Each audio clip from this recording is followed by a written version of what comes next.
Assalamualaikum warahmatullahi wabarakatuh. Selamat siang, salam sejahtera untuk kita semua.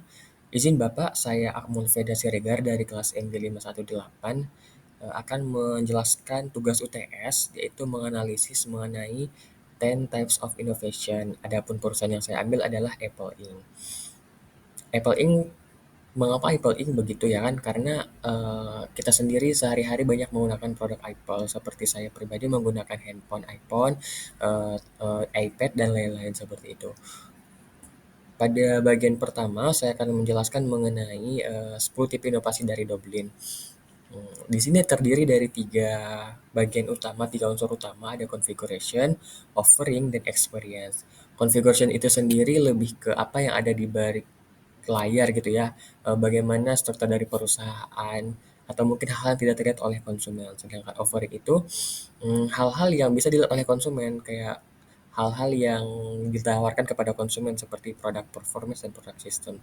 Kalau experience itu kayak interaksi antara produsen sama konsumen. Produsen di sini adalah perusahaan.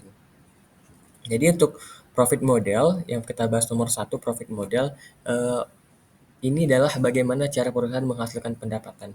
Jadi perusahaan harus memikirkan inovasi yang baru yang berorientasi pada profit. Lalu yang kedua adalah network. Network sendiri adalah bagaimana perusahaan menjalin koneksi dengan pihak lain untuk menciptakan nilai tambah di perusahaannya. Sedangkan structure itu adalah lebih ke manajemen aset perusahaan seperti SDM, infrastruktur dan talenta. Dan yang keempat adalah proses atau proses perubahan dari input menjadi output. Bagaimana perusahaan menghasilkan output yang unggul. Lalu ada offering. Offering sendiri itu adalah apa yang ditawarkan perusahaan terdiri dari dua itu produk performance, yaitu kita bisa lihat sendiri mungkin produk-produk dari perusahaan atau yang berorientasi pada fungsi dan fitur yang unik dan menarik. Lalu ada produk sistem, produk dan layanannya yang pelengkap dan saling terhubung. Sedangkan bagian yang ketiga adalah experience itu terdiri dari empat empat tipe gitu ya. Yang pertama adalah service atau dukungan atau peningkatan yang melengkapi penawaran produk. Itu kan tidak tadi sudah ditawarkan produknya apa. Nah, apa aja sih layanannya sehingga menambah experience bagi konsumen. Lalu ada channel yaitu mengembangkan cara mendistribusikan penawaran kepada pelanggan. Bagaimana perusahaan itu memberikan penawaran yang menarik kepada pelanggan. Ada juga brand, mungkin ini adalah hal yang kuat ya bagi perusahaan-perusahaan besar, itu akan membangun citra, nilai, dan representasi yang unik di mata pelanggannya. Kemudian yang terakhir adalah customer engagement, yaitu interaksi khas yang dibangun dengan pelanggan, bagaimana perusahaan itu memberikan treat kepada pelanggannya. Kita ambil analisis kepada Apple Inc. gitu ya Bapak. Ada 10 tipe inovasi doubling yang diterapkan pada Apple Inc. Saya rinci berdasarkan configuration dahulu, yaitu bagaimana Apple sendiri mengelola dan menjalankan bisnisnya. Pada profit model, Apple itu tidak hanya menjual barang gitu ya, dia juga menciptakan recurring revenue. Recurring revenue adalah kayak penghasilan yang didapatkan sama Apple, tapi tidak hanya dari barang, tapi kayak bulanan, tahunan begitu. Dari mana dia? Dari yang pernah langganan iCloud, Apple Music, Apple TV, dan Apple Arcade, dan lain-lain. App Store juga melakukan revenue sharing dari aplikasi in-app purchase gitu ya. Ada juga Apple Care Plus sebagai modal pendapatan tambahan dari layanan purna jual, sehingga banyak-banyak dari modal-modal hal seperti ini akan memberikan Apple pendapatannya lebih banyak dan lebih stabil, sehingga tidak bergantung pada penjualan produk atau hardware-nya aja gitu. Lalu yang kedua adalah networking.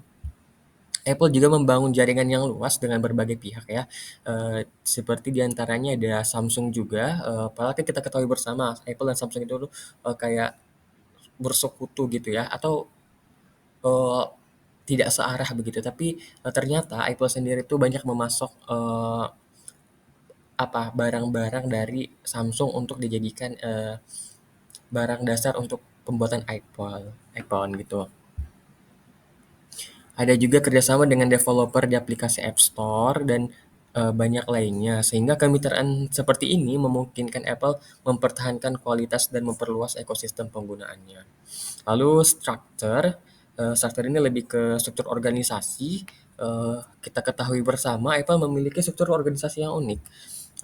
Banyak ya, kalau sekarang kan kita lihat organisasi itu lebih ke struktural gitu. Tapi kalau Apple sudah menerapkan fungsional gitu berdasarkan fungsi sehingga tidak banyak birokrasi seperti itu.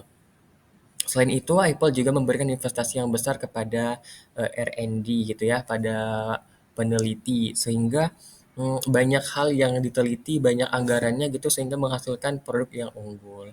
Lalu banyak juga yang mengatakan bahwa Apple ini memiliki kekuatan struktur internal yang kuat sehingga agak susah ya untuk dirusak sama perusahaan yang lain.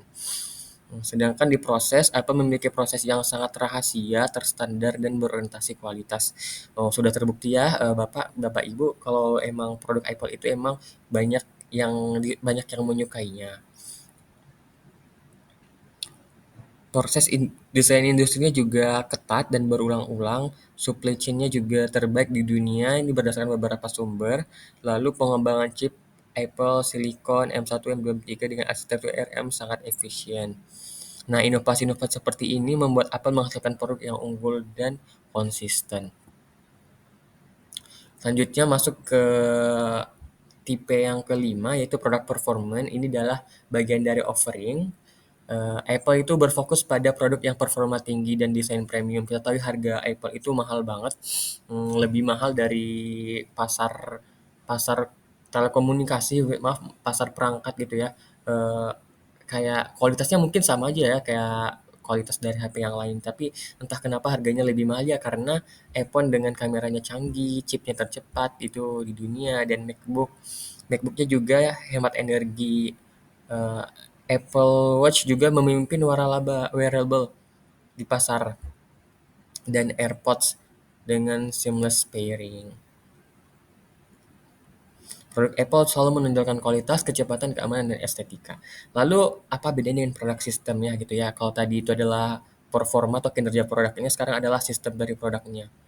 Dia itu Apple itu membuat produknya itu menjadi satu ekosistem semua. Jadi eh, mungkin kita mengerti ya kayak di HP kita sendiri itu kayak apa-apa iCloud, iMusic gitu kan. Biasanya kan kalau udah musik apa iTunes gitu kan itu bisa dari Android, tapi kalau dari Apple sendiri itu menyediakan keluaran dari Apple itu sendiri kayak gitu. Seperti iCloud, iSiri, AirPods gitu kan. Jadi itu lebih ke auto switching dan memanjakan para penggunanya, dan penggunanya menjadi lebih tertarik untuk menggunakan secara keseluruhan produk Apple, mulai dari MacBook. Kalau aku udah punya iPhone, aku mau punya MacBook. Kalau aku punya MacBook, aku punya Apple Watch gitu. Jadi itu jadi satu-satu ekosistem. Lalu yang ketujuh adalah namanya service. Apple juga memberikan layanan kelas dunia gitu kan. Kelas dunia itu kayak emang internasional mengakui bahwa produknya ini adalah sangat luar biasa, kayak Apple Care gitu, Genius Bar di Apple, pembaruan software jangka panjang, layanan sinkronisasi, dan layanan kayak gini tuh memperkuat kepercayaan dan kenyamanan pada pengguna Apple. Ada juga channel yaitu kanal inovatif dari Apple itu kayak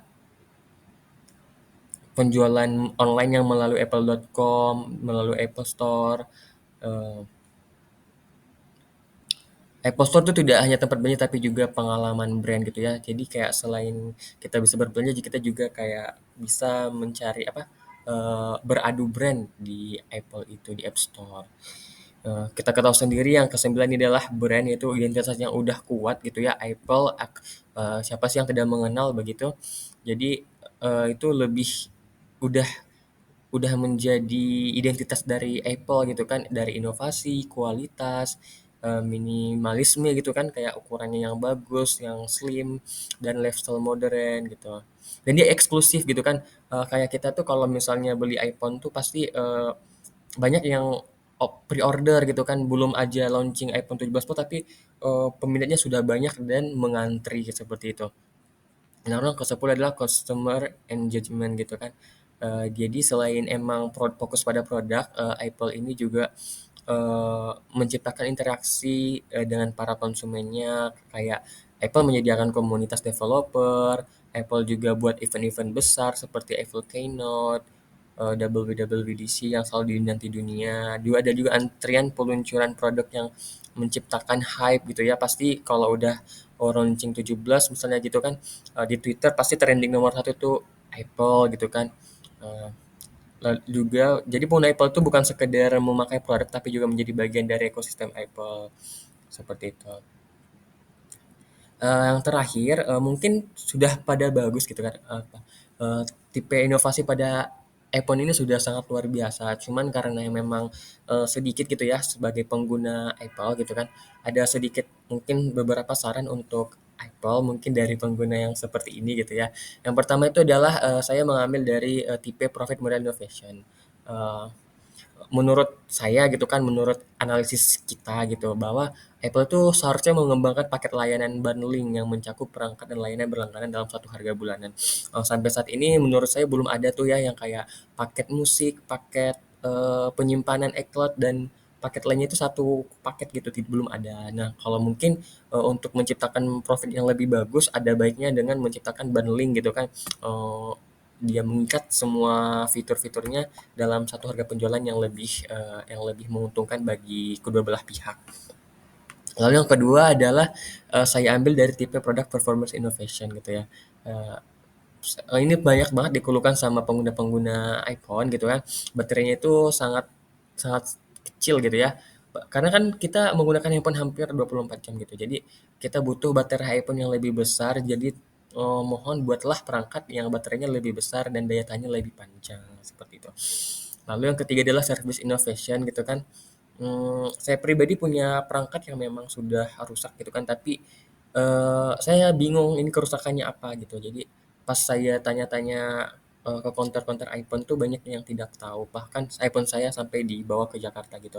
Jadi mungkin ada baiknya iPhone membuat atau Apple maaf maksudnya Apple itu membuat service innovation itu ada layanan yang mengembangkan prediksi kerusakan sebelum terjadi. Terus juga dia juga mendeteksi penurunan performa dan memberi rekomendasi perawatan otomatis. Zaman AI sekarang kan ini sangat diperlukan dan mungkin bisa menjadi unggulan gitu. Lalu yang terakhir adalah customer engagement innovation. Jadi menurut pengamatan saya gitu ya, peluncuran iPhone 17 sebaiknya bisa ditunda atau mungkin bisa diperbaiki lebih baik lagi itu. Kenapa? Karena emang iPhone 17 itu tidak membawa fitur baru yang memukau dan tidak meningkatkan pengalaman pengguna secara signifikan. Mungkin timingnya kurang pas dan mungkin fiturnya juga masih bisa lebih diperbaiki lagi. Eh, Demikian Pak, hasil analisis saya terhadap 10 types innovation pada perusahaan Apple Inc. Mohon maaf apabila banyak kesalahan. Sekian, Assalamualaikum warahmatullahi wabarakatuh.